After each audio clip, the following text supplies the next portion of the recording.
Your mock interviews contain easy questions and difficult questions. Give me an example of a difficult behavioral question that a person who's interviewing just might be asked, that you have already prepped them on. What we prep them on are illegal questions. If somebody is interviewing for a management position, anybody in any form of management has to have a basic understanding of law, FMLA, ADA, sexual harassment. So we do plant within interviews illegal questions, such as we'll say, you know, we're really concerned about our rising health care costs. Do you or your family have any health issues we need to be concerned with? Or sometimes we're required to work on a Sunday. Are you a Christian, and would you not be able to do that? Those are clear, blatant, illegal questions, and anybody in management, because they're managing people, should know. And we train the person not to answer that question, to say, I'm sorry, I'm not comfortable answering that question, and I don't believe I'm obligated under the law to answer that question.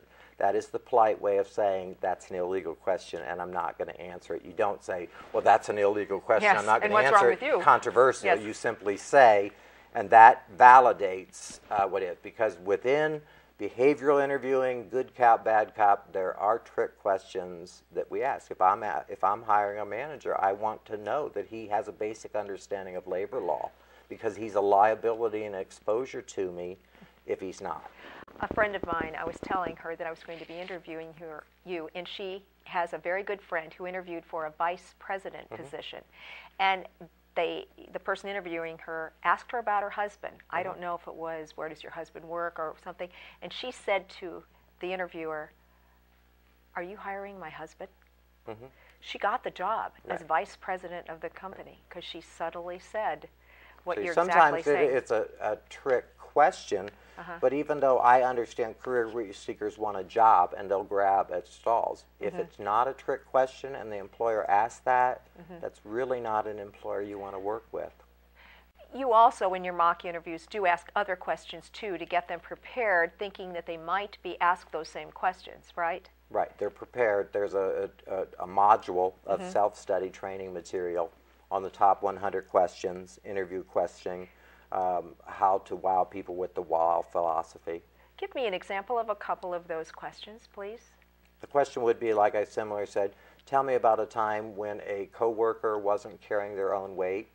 Tell me what you did about it and what was the outcome, and they need to be able to articulate.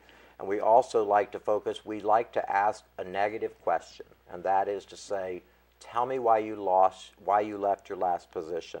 And in the interview you and I did this week, the person said, I was downsized. You don't want any negativity in an interview, and saying I was downsized is a negative.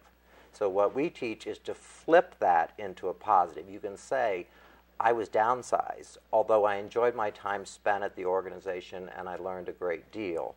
It was time to move on. What we teach our candidates is, if you have decided you want the position, then say it in the simplest terms.